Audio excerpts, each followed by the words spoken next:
mahal na mahal kita.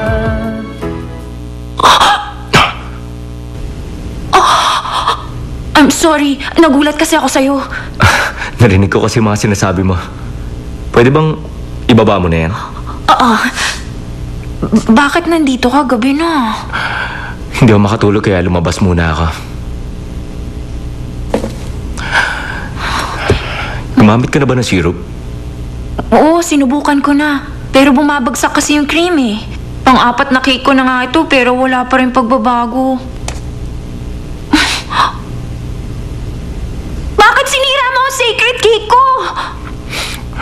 Tama ka. Tama ka? Ano?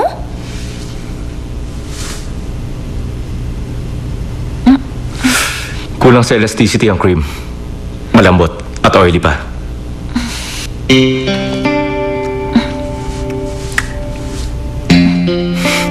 Kaya sa susunod, kung ako sa'yo, huwag ka nagagamit ng oil-based cream.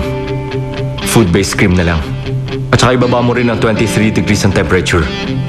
Bakit ang dami mong alam tungkol sa cream? Sikat kasi ang cream making for cake sa Japan ngayon. Pinag-aralan ko yun. Alam mo, hindi kita maintindihan. Nakapag-aral ka ng sikat na baking school sa Japan. Ano pang ginagawa mo dito? Mahilig sa tinapay ang papa ko. Naglilibot siya sa buong mundo. Para lang tumikim ng iba't ibang tinapay. Sa Germany, France, at kung saan-saan.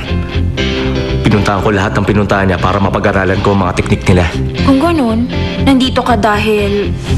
Sabi ni Papa, sikat na bread maker ang lolo mo. Ang nag-iisang master.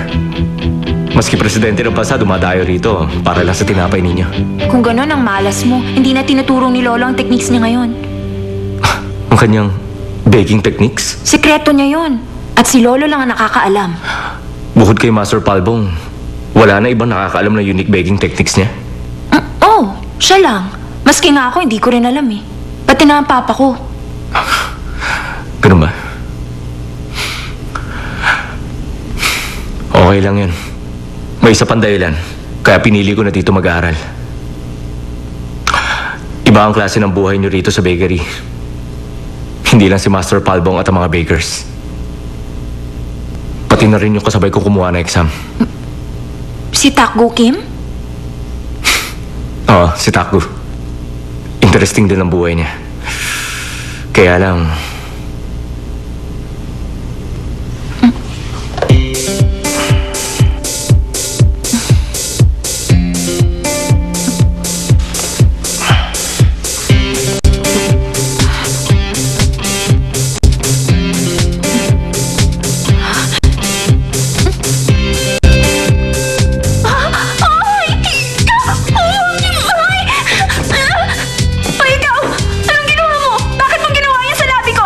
Meron kasing cream sa labi mo. Huwag kang gagalaw.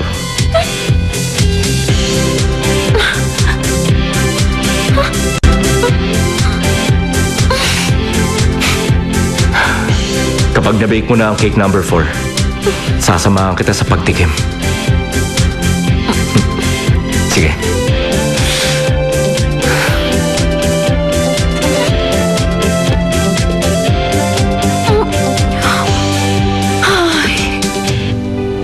Loko yun.